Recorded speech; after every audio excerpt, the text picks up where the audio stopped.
I have to say this. I'm not used to do this, so normally I would be really... my wife and my youngest son, they are here, and they would tell you that I would be very, very nervous normally. And the fact that I'm not is only because of you. You are so sweet and kind, and I wish to thank you for that. Thank you.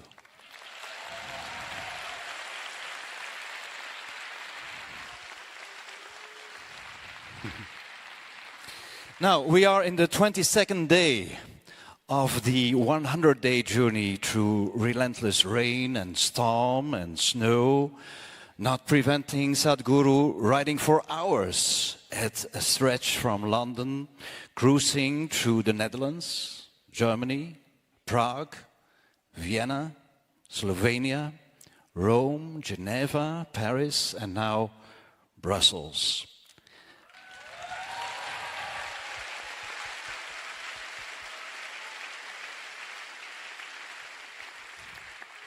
And in the same time, he's meeting up with global leaders, influencers, citizens, and their elected representatives, which have hosted the Safe Soil event so far.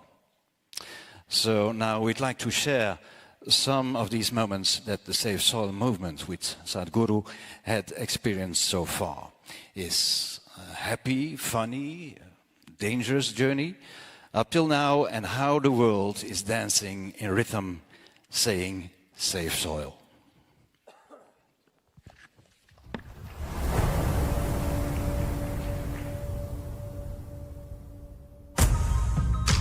Soil is not a separate subject. If we are interested in health, if we are interested in agriculture, if we are interested in the well-being of the citizens of today and the unborn child of tomorrow, attending to soil right now, this is a must-do thing in our life. So this memorandum of understanding that we are signing, it will also bring some technical assistance to the Caribbean region.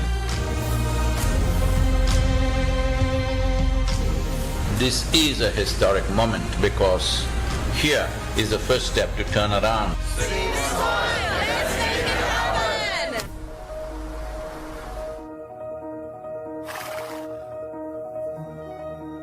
It's an extraordinary campaign.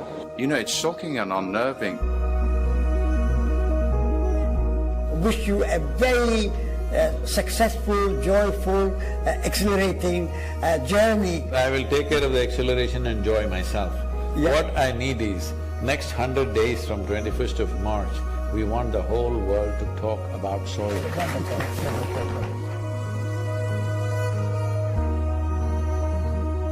If you want to say, "I love you" to your child, you must just say "save soil," because it is a more committed way of saying "I love you."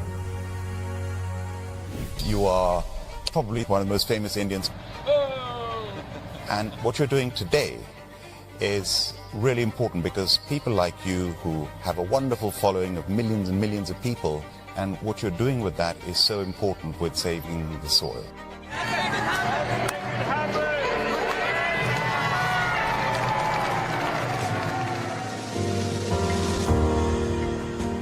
In the last 20 years, over 300,000 farmers have committed suicide. If this doesn't wake you up, what else I'm asking? What else needs to happen? Sadhguru, you have the ability to change the world for the better. This many people, 6,000 people, with today's technology available, various platforms available, if you make up your mind, you yourself can reach 3 to 4 billion people. Yes or no? Will you make it happen?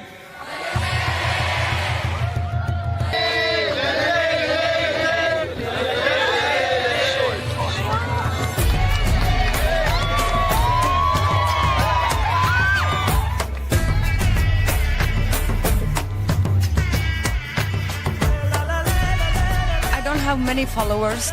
What is the thing I can do to help to save the soil? In your neighborhood, do a jig. Initially, people will think, what's wrong with her? After some time, kids will come and dance with you.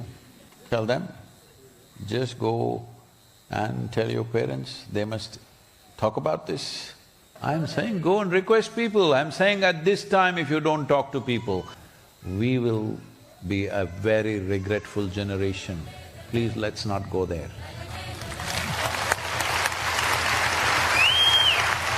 I think if we all contribute, then we have a really strong voice. CEST.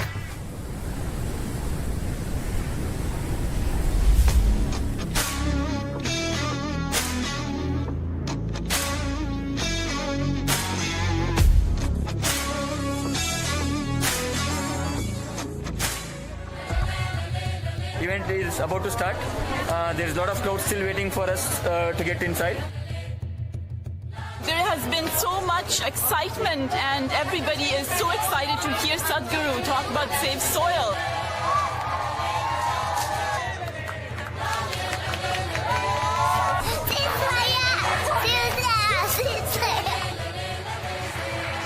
Tonight was absolutely overwhelming and I was so honored to have the opportunity. First of all, just to meet Sadhguru was a huge honor.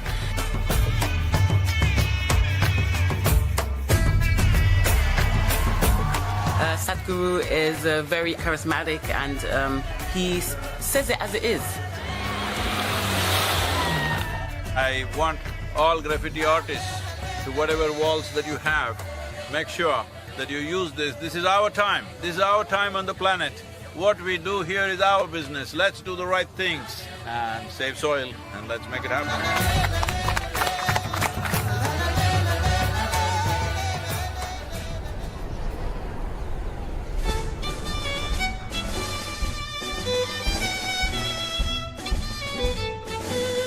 One of the most beautiful cities of Europe. It is time that we in 21st century show that we are a mature citizens of this planet, that we want long-term well-being for ourselves and future generations. This is the opportunity. Save Soil is that moment.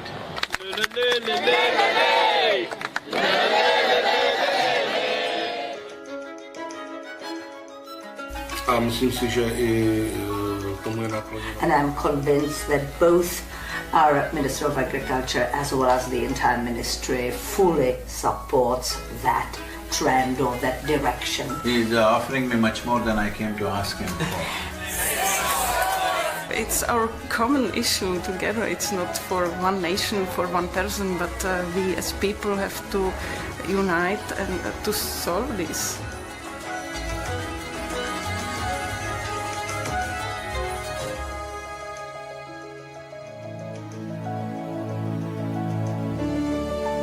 Here we are in this wonderful city of Vienna.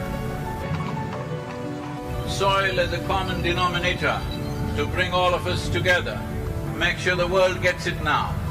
La la la la la is your mantra for now, for these 93 days.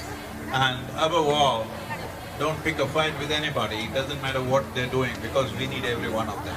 Yes, I know war is an important thing, but it's such an important thing that we can do without in our lives. At least from here on, cutting-edge technology should not go into military weaponry.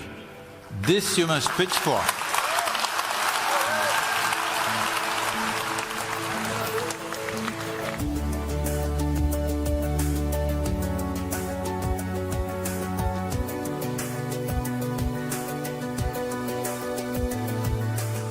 So, how do you feel here in Ljubljana in Slovenia? Feeling like it's home. Rešimo prst!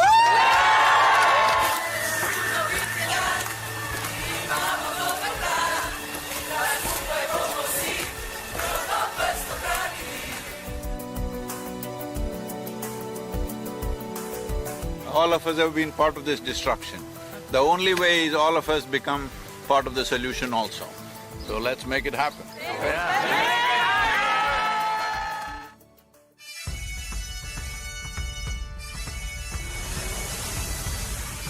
Riding on to Italy. Italy is raining heavily tonight. Here in Venice, what a city. I'm a huge admirer of Rome because whoever did it, their sense of geometry is so fantastic. The former president of European Parliament, he is 100% with us, and FAO is our partners now. And we are very happy that we are aligned in our message to high the profile of soils, and we believe that is very much needed. This great city, which is known as the Eternal City, we must understand over 2000 years ago, this Eternal City made the mistake of overfarming the region, and the erosions that caused did tremendous damage, and that was also the fall of the city at that time. So, the Romans of today should never make that mistake once again.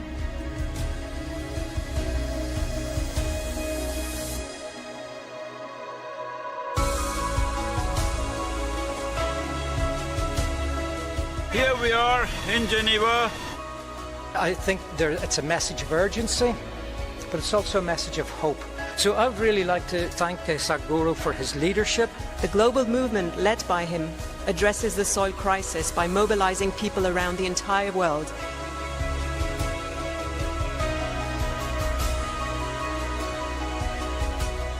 This massive fountain in the Lake of Geneva is lit up for Save Soil today, with Save Soil colors of blue and green. You cannot stop this. The moment is on. It's going to be on till the policies are done. See, when people want it, it definitely will happen. There's no question about it. Tell me, will it happen? Yeah!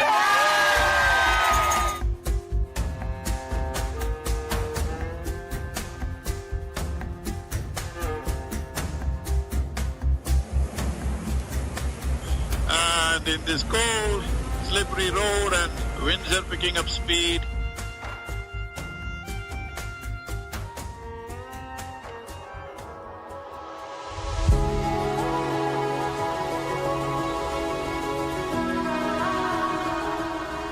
We already have one action, which is an MOU to be signed between Isha Foundation and 4,000 Initiative Soils for Food Security and Climate for cooperation in achieving our objective of creating a healthier soil. So it's been a super impactful 2 days here, and just now we had our group of enthusiastic Save Soil volunteers assemble near Eiffel Tower. It's fantastic. France has been great.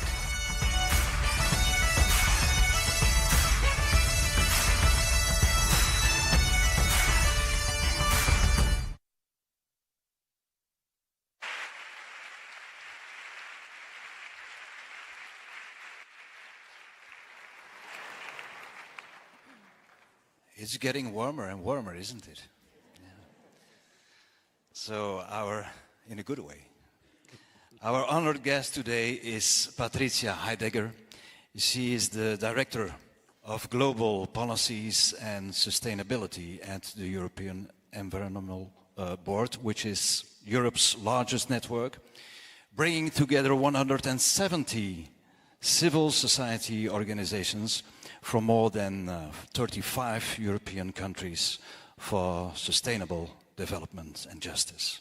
So please welcome Patrizia Heidegger.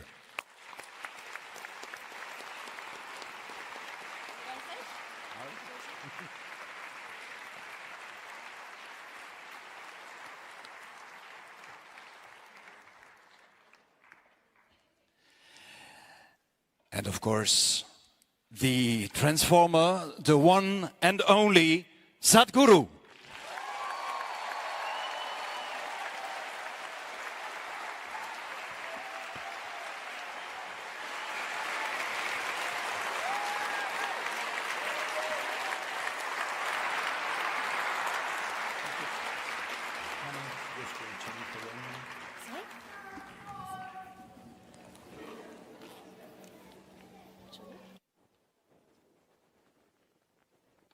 Please sit down.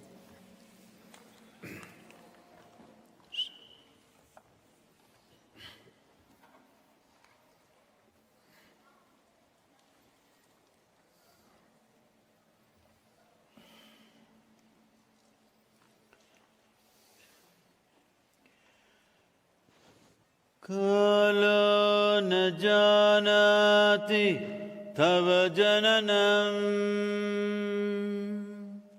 Kalo na janati tava samapanam. Drushto maya tava mahakaraha yogeshvara kala kala. Yogeshvara kala kala.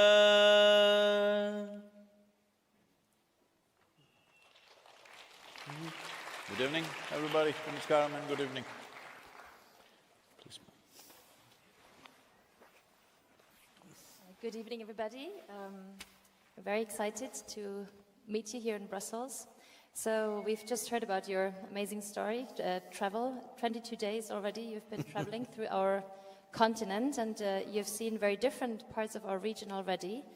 So maybe to start with, can you tell us one encounter, one impression that you had, seeing our region, all the different landscapes, the different ways people have been working with soil, different traditions, but also a continent which has been profoundly transformed in the last 50, 60 years by urban development, infrastructure development, intensive agriculture. So is there something that has struck you, something that has been a strong impression?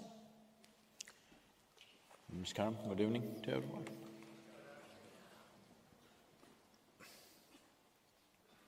See, agriculture is not new to Europe. Particularly in southern Europe, agriculture has been a very active part of it, like countries like Italy, very much strong agricultural nations. What has happened is, after World War II, this post-World War II anxiety of wanting to meet the food requirement for the people, where there was a real issue, a genuine issue out there. So these emergency measures that they took to cross that moment, unfortunately, we did not see it as a bridge to cross over and then get back to normal. We stayed on the bridge for too long. The same emergency measures continued. Agricultural policies and agricultural tradition itself completely transformed itself into an emergency mode. See, in our lives, when there is an emergency, we may do certain things to ward off that particular danger that we have. We cannot be in that mode for always. That is the mistake that's happened when I really see it. So, as we've heard, it's also here in Europe we are facing soil degradation at a very large scale, at a worrying pace. Urban development, infrastructure development, sealing of soils is increasing. Agricultural intensification is making our soils more prone to erosion. Chemical pesticides use has not been going down despite all of our knowledge and development of pesticides that require less, smaller doses. We have millions of contaminated sites around our region, and several European countries already suffer now from desertification. A few months ago, last November, the European Commission for the European Union presented a new soil strategy, and we now have a political target that by 2050 we want to restore the health of our soils. What do you think, what is the role that agriculture needs to play? What is the role for agroecological farming and forestry practices to restore our soils and to provide us with healthy and nutritious food? See, when it comes to urban infrastructure, just now I was coming to this auditorium, our GPS led us somewhere else, to a totally different place. And then we were trying to race here somehow and get here on time. What I see is this is the fact in most cities in the world, not just in Europe. Both sides of the traffic are busy. both sides of the road. What does this mean? People who live here, work there, people who live there, work here. What's wrong with us? We just like to be on the road, it looks like that. For fun, if you're on the road, there must be another road where we can go and have fun. But right now, people are going to work, neither are they enjoying their drive. Unnecessarily, they're spending so much of their productive time on the street in every city in the world. But you will see both sides of the traffic. Busy means something wrong, the way we're designing our cities. Well, a large part of the city might have happened long time ago, we might not have much choice about that, but at least the newer part of the city, are we looking like that? We are not. Generally in the world, nobody is looking at that. So we build unnecessary infrastructure. Infrastructure is very needed, but how much infrastructure, for what purpose, is something we could look at.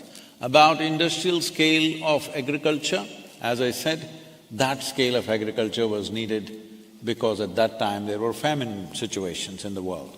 This happened everywhere in the world, not just in Europe. I'm not very certain about the date, probably it was 2012, if I'm right. In 2012, we produced enough food for 18 billion people. We did not have 18 billion people, nor do we still have, fortunately. We still don't have 18 billion people, I hope we won't go there. But we produced food for 18 billion people, still nearly 2 billion people were hungry. So where is this going? So, from the store to the stove, from the stove to the plate, from the plate to the stomach, there is a huge loss. I do not know the statistics in Europe. In United States, they say only 1/3 of the food that comes on the plate goes to the stomach, rest goes somewhere. So this lack of regard for that which makes our life is a serious issue. But a time has come now that trying to transform the people large scale and then fixing the problem, we are not in such times. We need to fix the problem whether people transform themselves or not. We must fix the problem with the right kind of policy. When I look at the policy, I'm not an expert on this, you should know more about this than me. But what I see is, we are making too complex a policy, which is very hard to implement. See, among the various conventions that have happened in the world regarding environment and other things, the only convention which we successfully completed is the ozone hole fixing convention. We were successful because it was a one-point agenda. We need to do the same with soil. Too many things are involved. Right now you spoke about pesticide, fertilizer, this, that. All that is a genuine problem, I'm not saying no, there are significant problems. But the most important problem is the soil is dying. Soil is dying, definitely pesticide, fertilizer, weedicide, herbicide, all these sides are enhancing the speed of destruction. But the most important thing is there is no organic material. Why there is no organic material? Because there are only two sources of organic material, plant life and animal life. Plant life went out of it because of our wanting to produce more, we removed all the trees and other plants from the farms. And animal life went out of it because of the machines. Machines came, it became easier to work, so we pulled out the animals. So where is the organic content? Organic content means food for the microbes. Microbes means they are the source of our life. It's because of them that we are here. Even in terms of evolutionary terms, it is important, it's not only today's ecology, in terms of evolutionary terms, it is only because of them we have happened. That complex life system, most important thing that needs to happen is, in the last 2 years I've been shocked to see in most nations in the world, soil is being still addressed as an inert substance that you can fix by adding a chemical or removing a chemical. Soil is the largest living system, not just on this planet, in the known universe, it is the largest living system with zillions of life forms, millions of species, which are being lost at the rate of approximately 27,000 species per year. So, the most important thing is first keep the soil alive. Other problems, please address it, I'm not saying no, but first keep it alive. I'm saying, I'm a human being. So one doctor may say my liver is not okay, another may say my kidney is not okay, another may say my brain is definitely not okay, otherwise why would I take this job? So, all this is fine. You can address all my liver, kidney, brain because I'm alive. If I'm dead, which one will you attend to, I'm asking, and what does it matter? That's called as, postmortem stuff. That's of no use. So, right now keeping the soil alive is the most expressed need. People like you are under whom many organizations are there. If the focus shifts to soil, after that, I'm not saying give up the other things. Other things are equally important. But first thing is to keep it alive. When I say keep it alive, see in Northern Europe, which is a temperate climate, here you have 1.48% organic content. This is dangerous. In Southern Europe, you have 1.1%. In Africa, on an average, you have 0.3%. In India, on an average, you have 0.68%. In United States and North America, you have approximately 1.25 to 1.3%. This is a dangerous level because we are heading towards desertification. In the last 25 years, 10% of the earth's land has turned into a desert. 10% in 25 years, where are we going? Well, you've already mentioned the question of kind of food security and how kind of the fear not to have enough food has driven very fundamental changes in the way we've been producing food.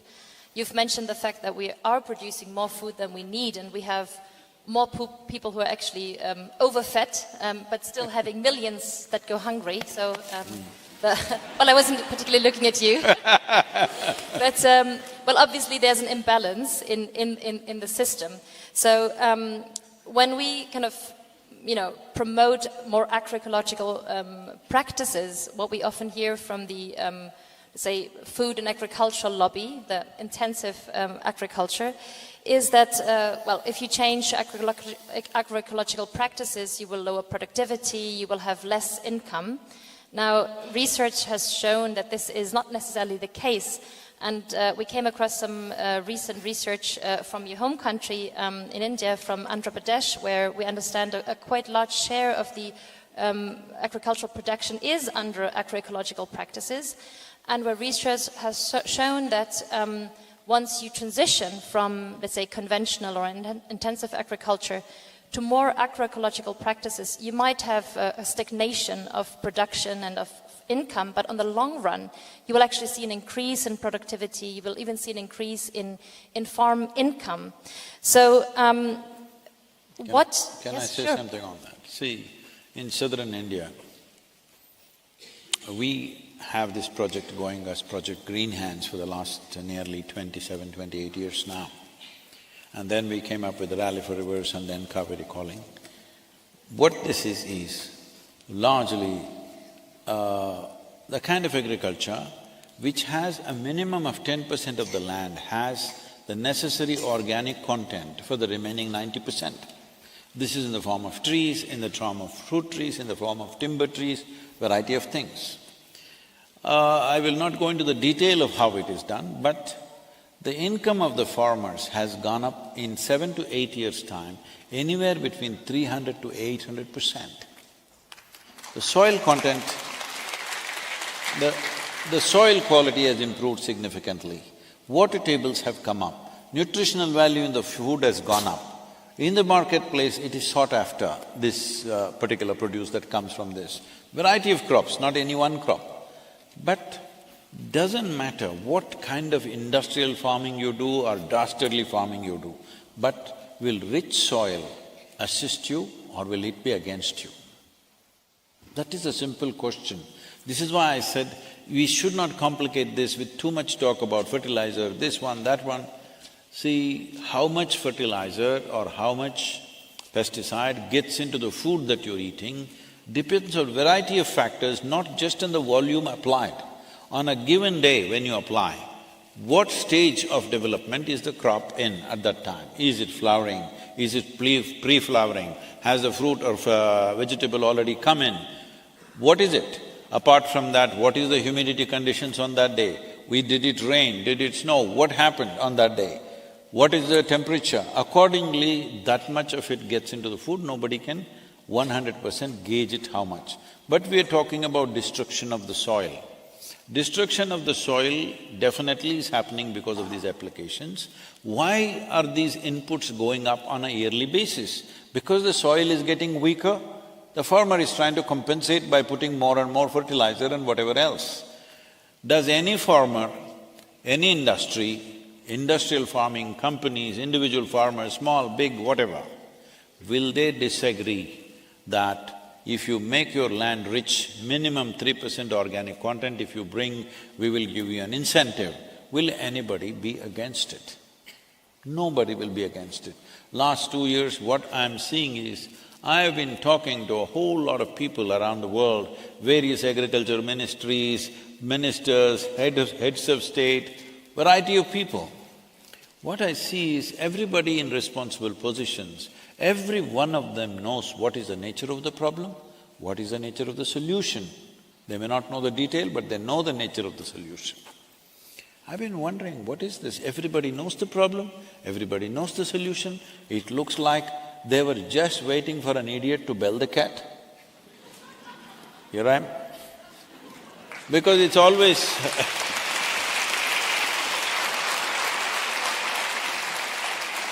in the villages, it's always the village idiot who bells the cat. No, this is like that. I'm saying the most important thing right now, because you are in touch with all these groups who have taken different positions, this is one thing we need to do. That is, this problem has happened not because of any one evil force. There's no one evil person having a design how to destroy this planet, there's no such thing. It's just all of us. It's all of us. Ignorance and apathy has caused this. And above all, every one of us are partners in this destruction. The only way is to get everybody on the side of the solution. Now if you separate fertilizer company, pesticide company against yourself, it's not going to work because they are big businesses and after all they have to thrive. And also to give them the necessary credit, if all the fertilizer and pesticide and whatever other chemicals disappear, our food production will come down to 25% of what it is right now, which will be a massive disaster. We cannot afford that. If you increase the organic content, the fertilizer usage naturally starts sliding down. We have demonstrated this, and no demonstration is needed actually. If the soil is rich, you use less salts. It's a known thing. If you are eating nutritious food, you will take less vitamins and other stuff. Those who are eating bad food are taking a whole bunch of vitamins and stuff. So it's just like that. I'm saying the problem is not fertilizer, problem is not pesticide, it's just being used blatantly, irresponsible usage, because there's no doctored usage of these things. But right now, instead of trying to control that, if you enhance the organic content, those things will come down. I'm not at all saying it's not a concern, it is a serious concern, but all this will be useful, all this will be worthwhile only if the soil stays alive. Because for the first time we are talking about soil extinction and we don't have too much time. So,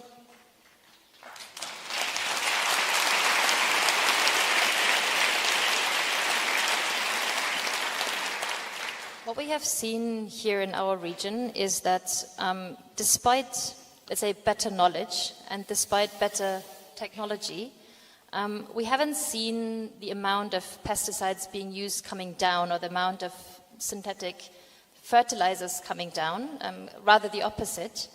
Now we have an agreed target now that we want to reduce the use of hazardous pesticides by 50%. That's an agreed political target.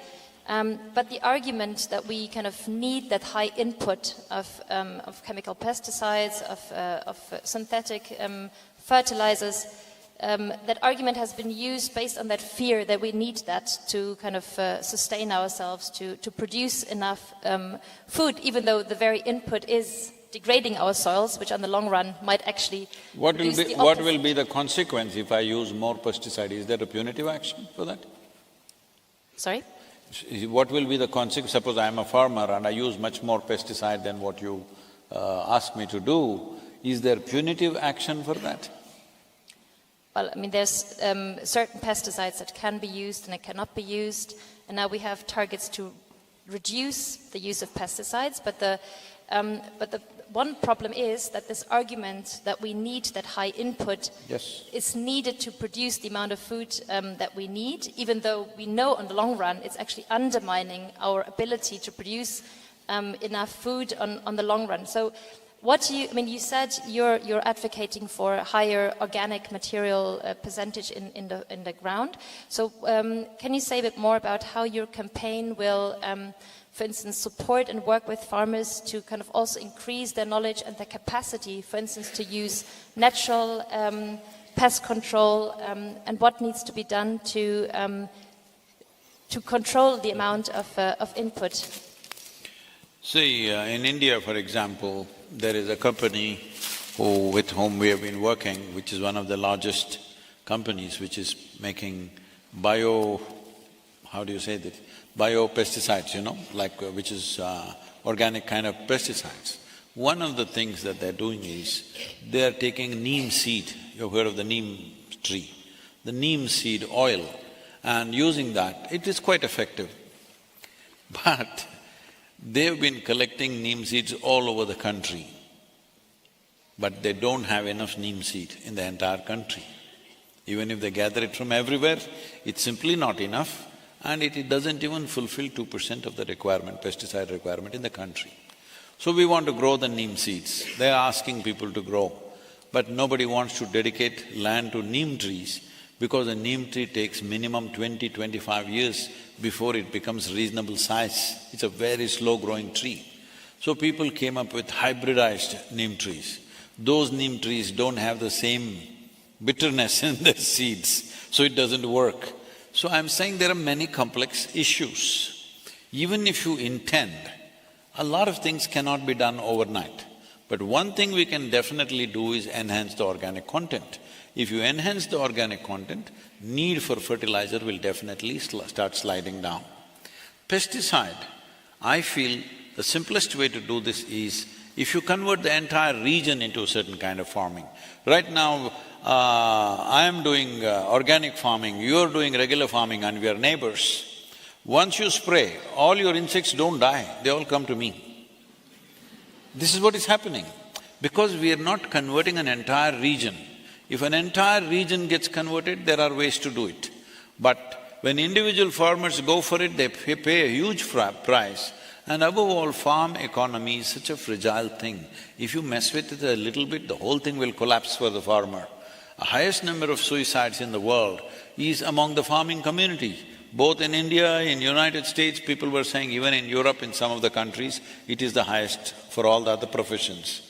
So, this is happening because we are not understanding how hard and fragile it is to be on the farm. We need to address that. That's why I'm saying there must be incentives. If you raise the organic content, there must be incentive. Let's say you raise it to 3%. See, right now in the marketplace, they are saying this apple is organic. What is the other one? Is it inorganic? Is there something like that? Is it the same apple that Adam ate, that things went bad for him?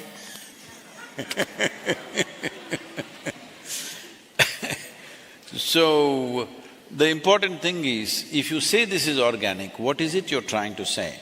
You're trying to say either no pesticide and no fertilizer has been used, which I doubt most of the time.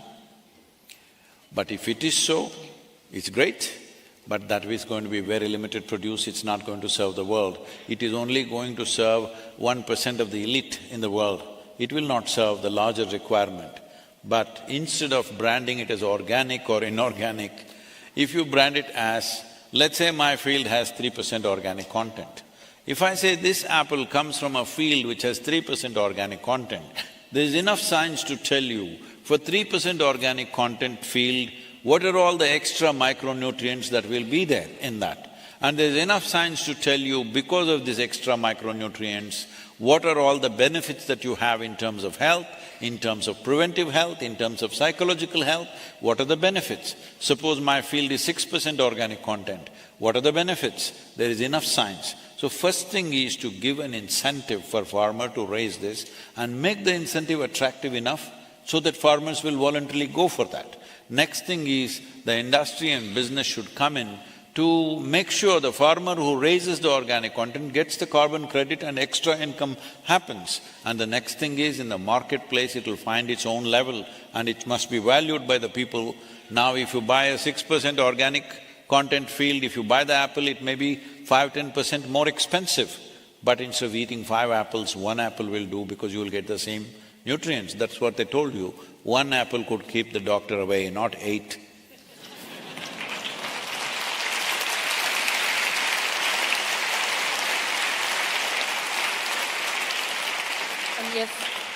You have mentioned the suffering that farmers have experienced due to their dependence on buying and paying for things like pesticides and fertilizers.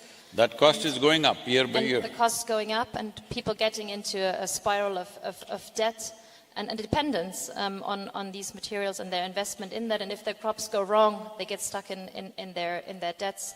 So do you not believe that there is a responsibility for those companies producing pesticides and fertilizers, and especially in this region where we have stricter laws on what kind of pesticides, for instance, we can use, but we still produce and export those that are banned here because they're very hazardous to countries in the global south, where people, the farm workers, the farmers, the people working in the field are exposed to the health hazards.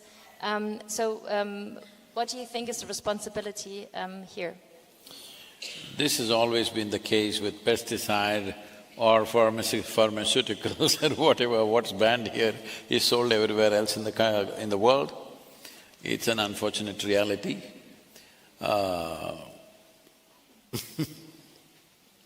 Right now I am on a Save Soil mission. I don't want even a single human being against it. So I will skip that one.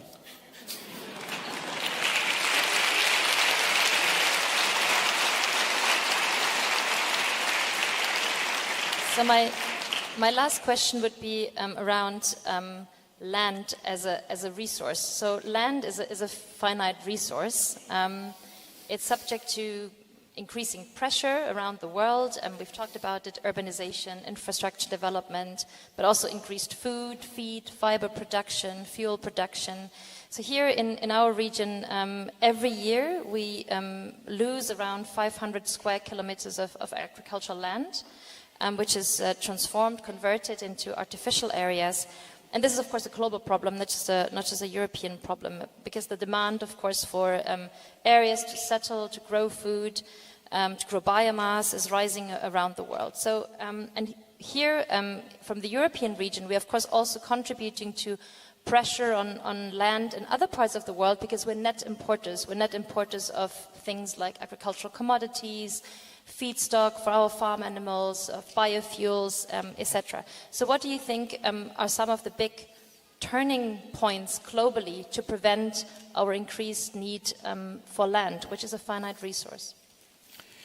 I think the most important thing is that in our consciousness, instead of referring to soil and land as resource, we must refer to it as our source. This is very, very important. It's like all of us were fed on our mother's breast. Do we call her a resource or our source? She's our source. So across the world, in Eastern societies at least, even today we refer to soil as mother. Because the word mother does not mean biological, word mother means our source. We say a mothership, a motherboard, even in electronics, all right? Because when something is the source, you refer to that as a mother, I think this is the most important thing that needs to happen in our minds, in our consciousness, that it is our source, it is not our resource, it is not something to exploit, it is something we must nourish, because the health of the soil will determine the health of life on this planet. There is simply no two ways about it. So referring to it as resource itself has caused this, because see, this may look like very, up in the air kind of stuff, but I'm saying the way human beings think is the way they act, isn't it? The way we all think and feel is the way we act, and the way we build societies around it, the way we build industry, the way we build everything is based on how we think and feel within ourselves. So how we think and feel has to change. That soil is not an inert material for us to use as a resource. It is our source, it is the life there which makes us the way we are. Today all of you know that, nearly 60% of your body itself is microbial life. Only 40% is your parental genetics. I was telling this little girl, and this little girl coming and complaining to me, "Sadhguru, my mother is not allowing me. I want to do safe soil, my mother is not allowing me." I said, just tell her she's only 20%.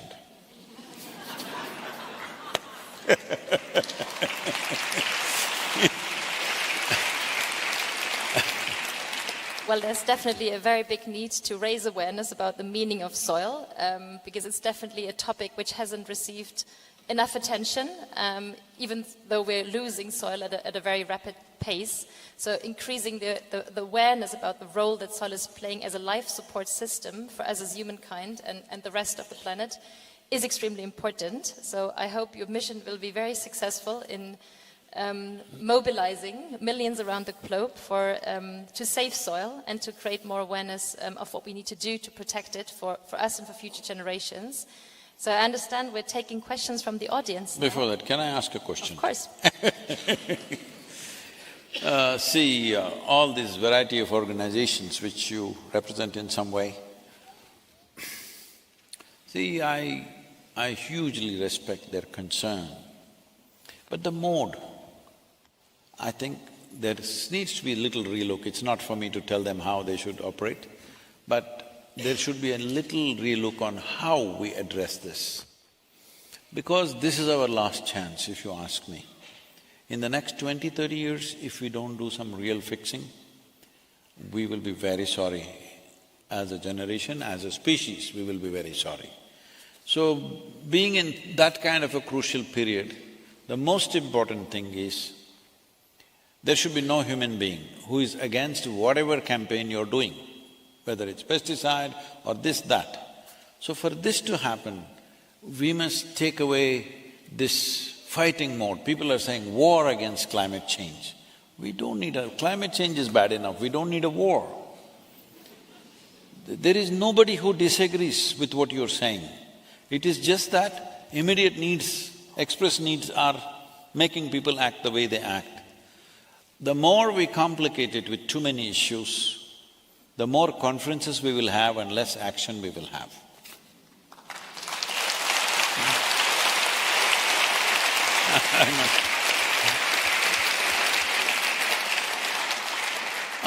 I must tell you my experience with world peace conferences. At one time, about 2.5, 3 years, I went for all the major world peace conferences happening in the world. I genuinely believed these people are working for world peace. So I went there sitting in the front seats, front row and trying to do this. Then I realized for a whole lot of them, conference hopping itself is a profession. It's really, unfortunately, it is true. And I went to one particular very prominent conference where there were 43 Nobel laureates and some former heads of state and all this stuff. I thought, this is it. Definitely they're going to work for world peace. So I was speaking on day 3, so I did not attend the day 1, so I went in at day 2. So lots of excitement, everybody, lots of wonderful people. Then when the day 3 in the afternoon it came, the speaker before me was a Nobel laureate. And he came and stood, there's no podium like this, is a very transparent podium, that was a nice wooden podium like that. He stood behind that, opened his file, he never raised his head again. He went on reading. I was counting the pages, he read 42 pages. I'm sitting here listening to every word, wanting to grasp how are they going to create world peace? Then I look around and see the whole hall has become really peaceful. Except for the security and the hotel staff, just everybody uniformly have fallen asleep. I'm the only idiot sitting here and trying to really believing that there's going to be world peace. Then next is me speaking. I went up and I asked a simple question, how many of you here can put your hand on your heart and say, your mind is peaceful? At least they were honest people. They said, no, Sadhguru, we are not peaceful. I said, if you can't make your mind peaceful, how the hell do you get entitled to make the world peaceful?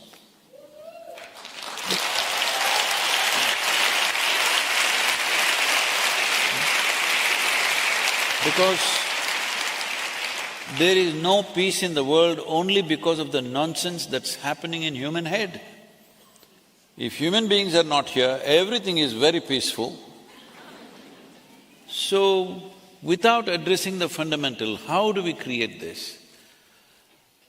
And then I asked, what is the secret that everybody uniformly fell asleep, entire hall? I said, no, Sadhguru, previous evening there was a Bacardi festival. That's the last conference I went to.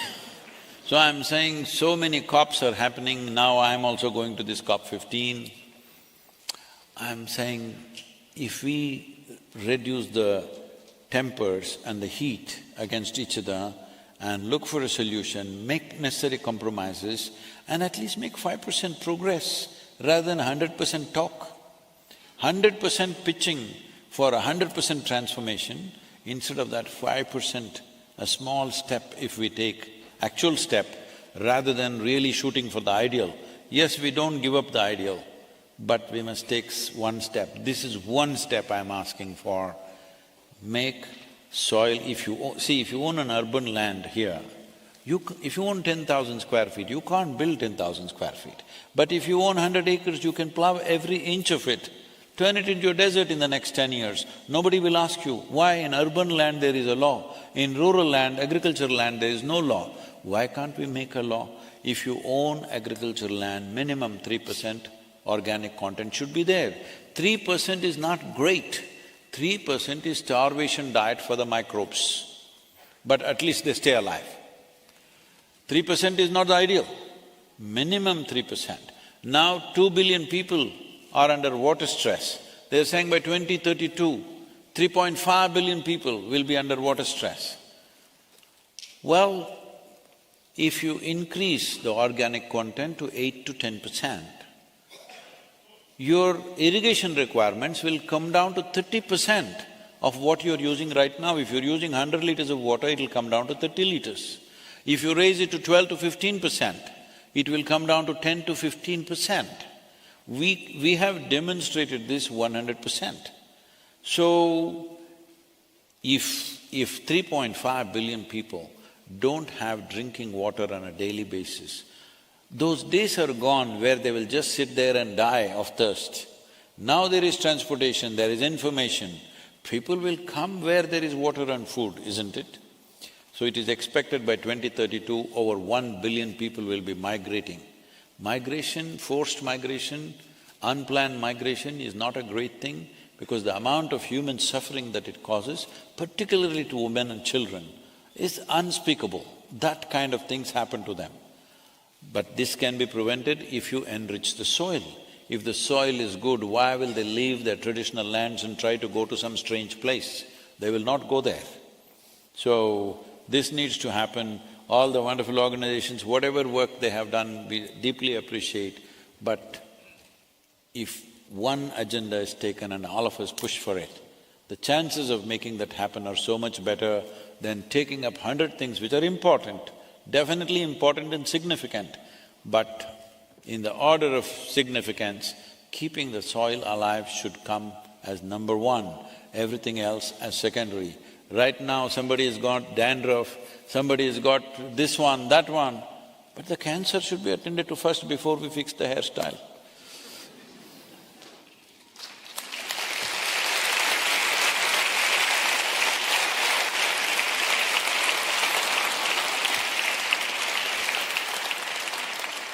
I'm sorry if I'm a little abrasive, because I feel this is express. This needs to happen now. Well, I agree with you that we have to take things step by step, and we also have to take people along. Things are not only fixed at conferences. Here, I mean, in Europe, the environmental movement, I mean, there's millions and millions of people on the ground in all different countries and regions, in rural areas and cities who are active, who are making a change through their daily lives, through grassroots level activities. So it's not just about the high level conferences, but also through people's daily actions, and we definitely need to mobilize people for this very important topic. And I agree with you that we have to break it down into simple steps that people can get together for, while also kind of not forgetting what the big systemic drivers are, yes, degrade our soils. So not reducing it to kind of one issue, but you know, for example, if we focus on the organic content only, but we don't, for instance, put a framework up that prevents further sealing of soils, further loss of agricultural land, then we'll also not be successful with the missions. I think it's all about linking the systemic issues to a strong core message that you're providing. 100%. I'm very much with that. And above all, why I'm little pushy on this with Europe is, in many ways, the world is looking at Europe as a more organic or bio-friendly part of the world. You doing things quickly is very important for the rest of the world because your organic content is 0.48%, but entire African region is 0.3%. Europe doing the right things quickly is an inspiration for everybody else. I have no doubt that all these many organizations are doing significant work. I really appreciate that. All I'm saying is, you have a responsibility not just for your land, you have a responsibility for the world. Nobody looks at America as an inspiration for bio-related stuff. Everybody looks at Europe. So please, all of you together, make that happen.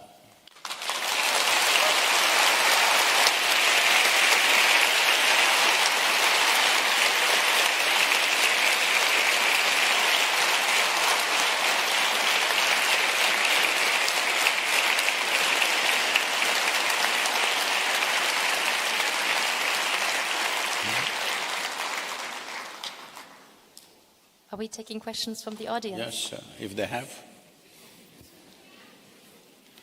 There's many, so how do we go about it? Yeah, please. Namaskaram, Sadhguru. I'm here. Where are you? The other side. Okay. Thank you. My name is Eloise, and I'm from Belgium. So my question is, how do we get people to care about soil when they're so busy with other things such as careers and other ambitions in life? So how do we do this? Thank you. Where is the time? Even I have been asking for some extra time because I always felt that 24 hours were never enough for me. I've been petitioning for a long time to get 4 hours extra per day, but not been sanctioned till now.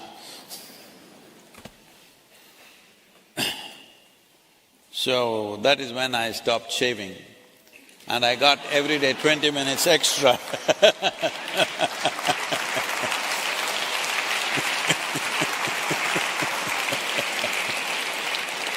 So,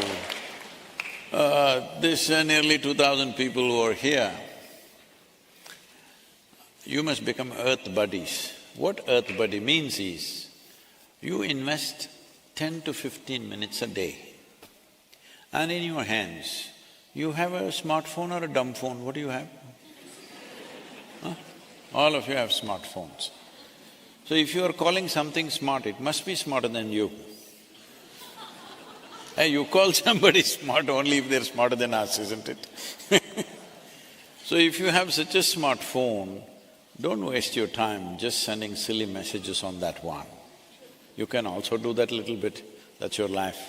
But at least 10-15 minutes a day if you invest, I'm telling you, just these 2,000 people can move those 3 to 4 billion people I'm talking about, because what you have in your hand is a powerhouse. Never before in the history of humanity was there ever a possibility that we could sit here and talk to the world.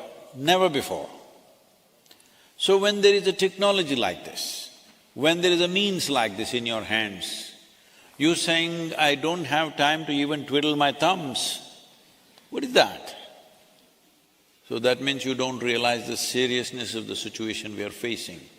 Let us not be that generation which walks into a calamity and then grieves over it. Unfortunately, too many generations have done that in terms of famines, in terms of wars, in terms of other kinds of disasters that human beings have caused to themselves. Let us not be that generation which falls over into a disaster and then cries over it.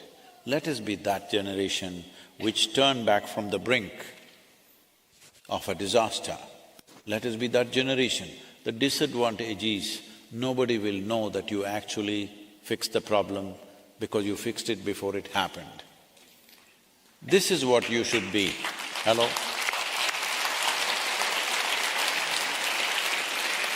Everybody is telling me, Sadhguru, let's go to the schools, all the children, we must wake them up, we must make them angry, fight.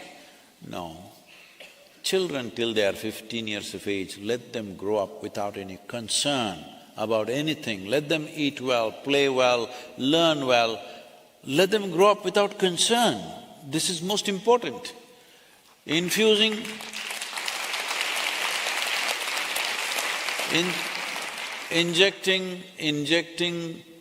poisons of anger and hatred and resentment into a child's mind is a very horrible thing to do, because how a child processes these emotions is very different from how an adult would, and their entire life could get poisoned because of this. So let children grow up. I'm saying we must fix the world in such a way, children never realized they were on the brink of something. Isn't this the way any responsible parent does their life? Hello?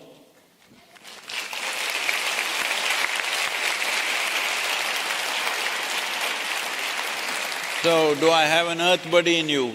Where'd it go? Only one? Hello? See, I'm addressing the COP15 in the month of May. 170 nations are to be represented there with either their agriculture ministers or environment ministers, and a few probably heads of state. If you have over 3 billion people saying something about soil in some social media, we know how to aggregate these numbers. If we have that number, we have a solid case to give confidence to the governments to take the needed steps, because you must understand, in a democracy, governments are not elected to do something fantastic. They are elected to fulfill people's mandate. I'm asking you, in which nation on this planet has it happened 60% of the population has stood up and said, we are concerned about long-term well-being of our nation, of our biodiversity, of our children's lives, we are concerned. In which nation have they expressed this? Only in some tea party, or maybe in a group of concerned people in a conference or wherever they're talking. Where has 60% of the people stood up? That's all I'm asking you.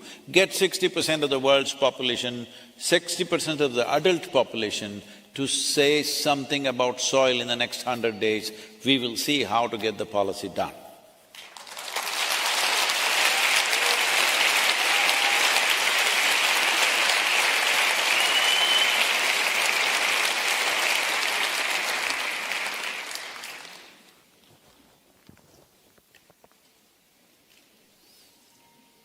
we taking the next question? Whose turn is it? You're the boss today. Please take the microphone, whoever wants to. Oh, this lady has two hands, she should give it to her. I think there's one gentleman. Hi, my name is Paolo. I'm originally from Ukraine, but now I work as a vegan chef in Stockholm, and I came here from Stockholm, from Sweden, and I feel that cooking and eating habits strongly influence the issue we're touching today, the soil issue. So my question is there any way we can change our cooking and eating habits to save soil?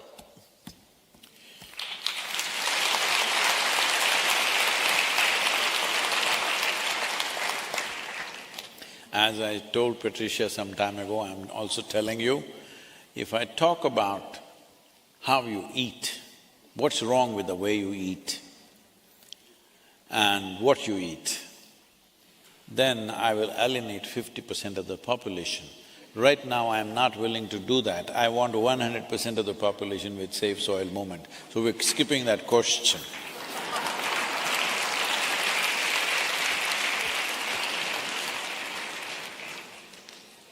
Okay, there's many more hands. Who's getting the microphone? Well, there's people going around with microphones. Yes. Namaskaram, Sadhguru. I'm here. I'm Heini. I'm from Belgium and Hungary originally. So I'm just here. Okay. You can go. Nice to meet you. My friend, you can go. So I had a question in our day-to-day habits. What would be the most important thing to do to save soil in terms of, okay, I wanted to ask the same question as the previous man, but is there anything else we can do if we don't have that much power of that much audience? And in little things, you know, there are the keys for huge changements in the world. So what are these little keys we have to use to open these doors to a better soil health? Right now, I'm not talking about these little things because you will do a little thing and think you've done your bit. This is a serious problem in the world. You do your little thing and you think you've done your bit. So we won't talk about those little things right now. I want you to do the big thing, that is to move the people. Oh, how can I do it? I don't have a following. Hey, go and dance on the street, huh? People will gather. What do you think I'm doing? I want you to understand, why do you think I'm doing? Making a fool of myself, going around the world. Really, this is not my job, because I thought if we don't do it now, it may be too late, somebody has to do it. But I want you to understand, when something very important… See, the problem with this is, soil doesn't die bang bang like a war or something, it is dying quietly. What happens quietly you always miss, that's the whole problem. See, just 70, 80 years ago in this world, there were famines all over the place. When famines happened, for example in India in 1942, the Bengal famine took 3.2 million people in 4 months.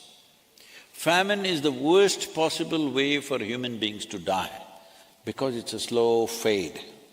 There have been famine situations in the world where people have cut the limbs of their own children and nourished themselves. But I'm saying, once food shortages come, your civilization will evaporate in no time, even your humanity will evaporate. Yes, 3 days if there's no food in this city, you will see there'll be no human beings, everybody will be behaving like beasts. Let's not push the world there. Every responsible scientist is pointing out, this is the way. You want to do little things, this is not the time to do little things. Little things are important too. But right now, I don't want to talk about little things because I fear, because I've seen people for last 40 years, endlessly I've been with people, they're always thinking how to do the smallest thing they can do towards a solution, not the biggest thing that they can do. Let me tell you a story. This happened in Brussels in 1861. Is there any historical event around 1861 in Brussels?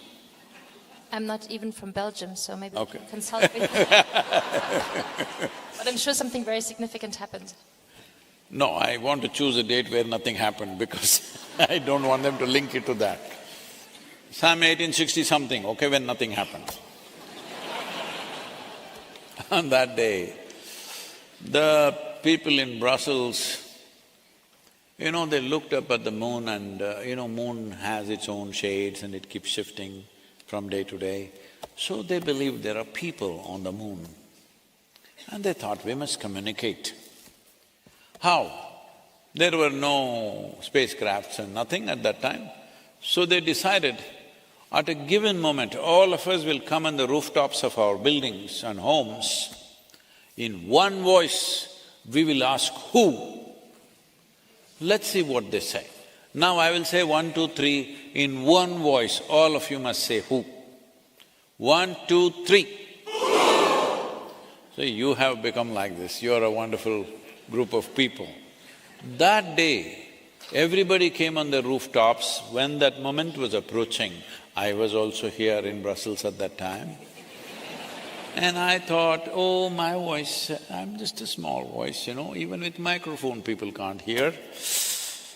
What if I don't say who? All these wonderful people are saying who? So I thought this is a, unique moment, all of you saying who in one voice. So I wanted to listen to how you say it. That moment came and it passed in total silence. You get it? This is the problem with the world. All of us are consuming. When it comes to compensatory action, we are wondering who should do more, who should do less. I appreciate the question because you really intend to do something. But as I said earlier, you going and fixing your garden, you changing your diet, all this is important. All this is important when it happens on a global scale. But it will be lost when you do it individually. I am not saying it's not good. It is very good for you and for the soil, even if one person transforms. But right now we are at a place where we want to push the policy. Because unless it's enshrined in the policy, now she has some land, she is doing a great job, I have some land, I'm doing a great job. Where is the guarantee next generation will do the same thing? Unless it's in the policy. Unless it's enshrined in the policy, there is no guarantee it will sustain. So this is why it has to get into the policy. Right now when we're taking this step, don't ask me how to take the 10th step. That is why a whole lot of efforts have fallen on their face, because they're trying to take the 10th step when they should take the first step. You must get me 3 billion people, you. Okay? Do whatever you have to do, don't ask me what.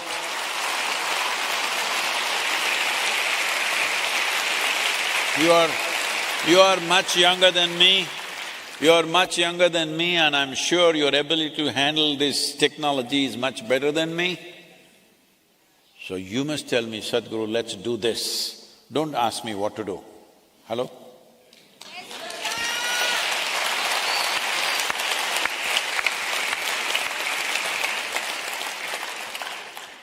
Yes, let's take the question from the lady here.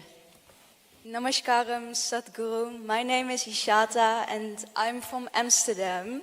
And before I ask my question, I would like to say that it has been such a delightful and wonderful evening, and listening to you, it's just so fantastic, and I would like to thank you. You're beginning to enjoy the problem, eh? Yeah. Well, you've truly inspired me as a young person to raise my voice on saving the soil. And I'm so thankful that you're raising the consciousness on this planet, so thank you.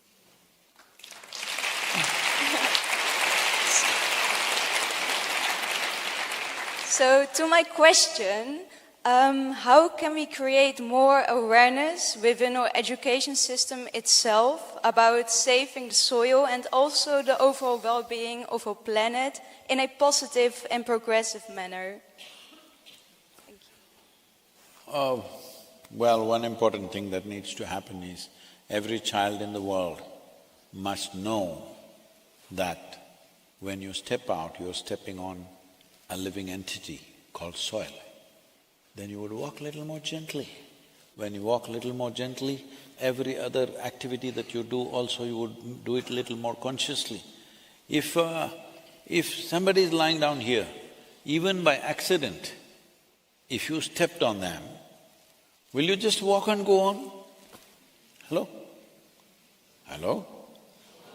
You're not that inhuman, aren't you?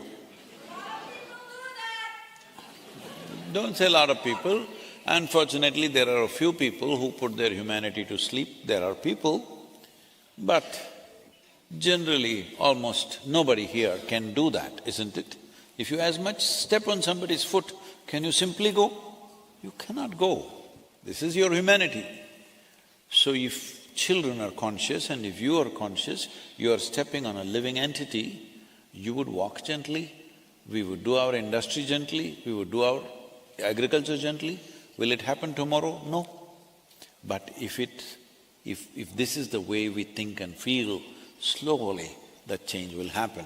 Because the problem is so massive, nobody believes it'll turn around tomorrow morning, all right? It will not. But the question is, will we at least orient ourselves in the right direction? Right now we are on the path of destruction. Shall we at least turn towards a solution? We may not get there today, we may not get there tomorrow, we may not get there in 10 years, but shall we at least start walking in the right direction? This must happen. This must not… wait. This is not going to be necessarily done by a government or an education system or something. You must do it in everything that you do, it must come out of you. Whoever you meet, it must come out of you. You're not giving them a lecture, just the way you exist. It needs to happen.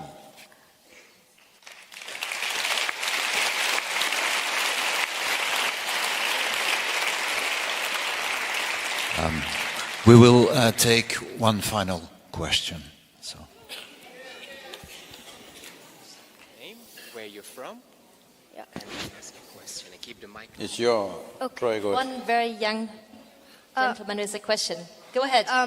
Hello, my name is Yoga Mitran. I'm from India, Chennai. I would like to ask a question. How should we help actually save the soil? Yep. How should we help save soil? I was talking to our children at the Isha Home School in South India. They're all of your age or a little more than that. When I told them this, they took this up upon themselves and they said, they are going to inspire 10 million children in India to write to the Prime Minister. Right now, we have not reached 10 million, a few 100,000 letters have been written by children. Prime Minister's office is being inundated with children's paintings, children's Save Soil messages. They're requesting us, make it digital, please. These physical letters are becoming too many. So, somebody was telling me these, they've written all kinds of addresses, the children, and it's all over Delhi in post offices because children didn't get the right address. But I'm saying, even if 1 million letters go to the Prime Minister from children, you think anybody is going to ignore that? So you must get your school and every other school that you can possibly to write this, all of you, get this going. At least 1 million children in Belgium should write to your Prime Minister. This needs to happen. Get 5 million children across Europe to write to the European Union. This needs to happen. See, the governments must know to what extent people are concerned, otherwise why will they act? Just a handful of activists wasting their lives, going on doing this for their entire life. If everybody stands up, it'll happen very quickly, isn't it? They're spending their life.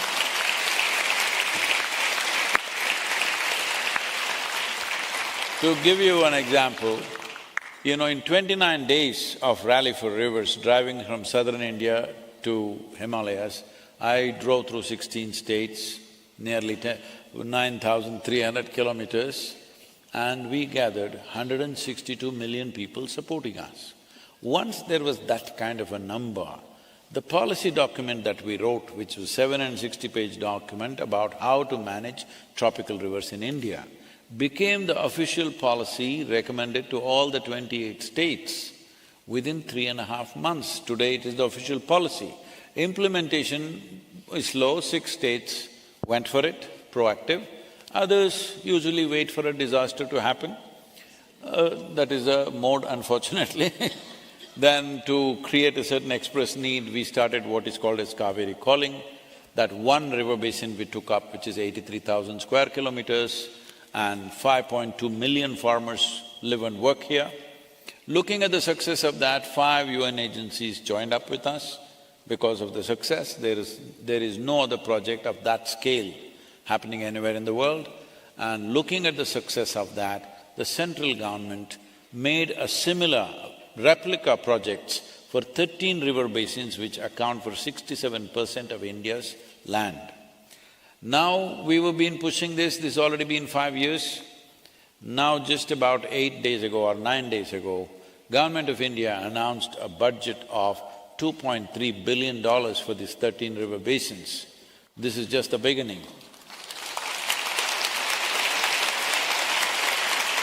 So in all this, the most important role is that of the people.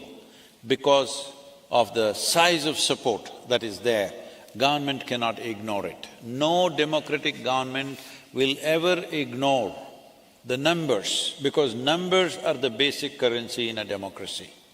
If you raise the numbers to 3 to 4 billion people in the world, everybody will sit up and listen.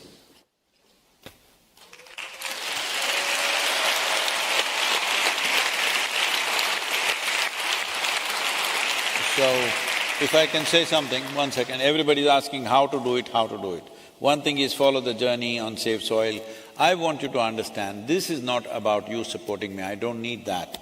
What you need to do is, you and whoever else in the world, talk something about soil for next 100 days. You don't have to link it to this moment, you do your own campaign. But say something about soil. Everybody speak something about soil. It doesn't matter in what form this will become a reality.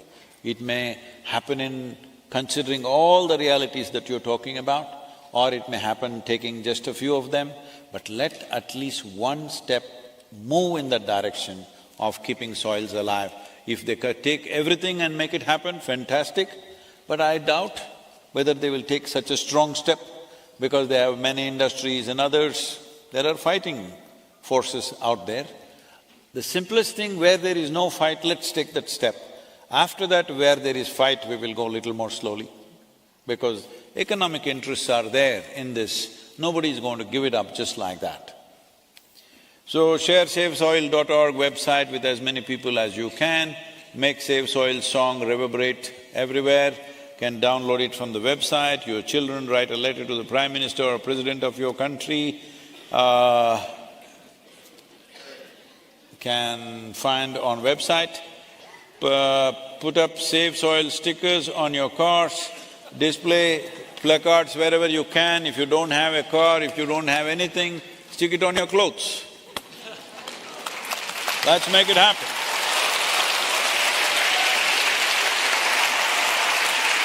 Thank you Sadhguru, thank you Patrizia Heidegger for sharing their insights and perspectives with us today. Thank you so much.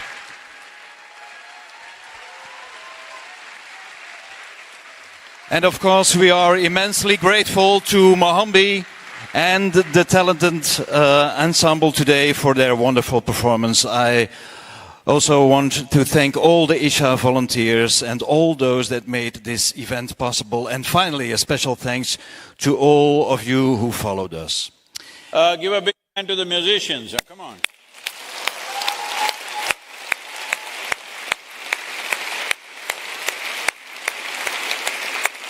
Sadhguru, Would you like to share some final remarks with us? I think I've said enough.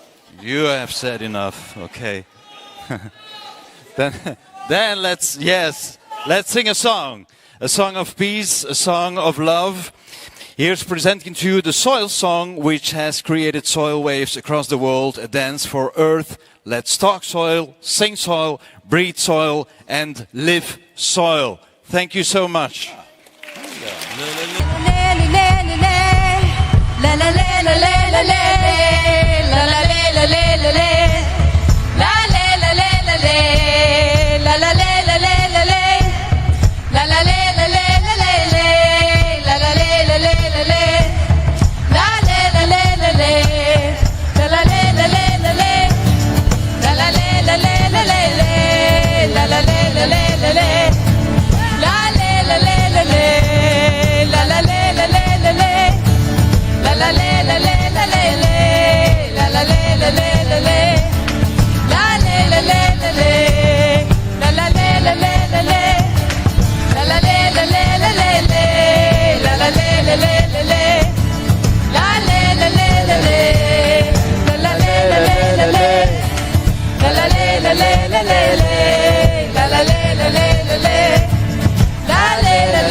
willen elke druppel water, dus kan er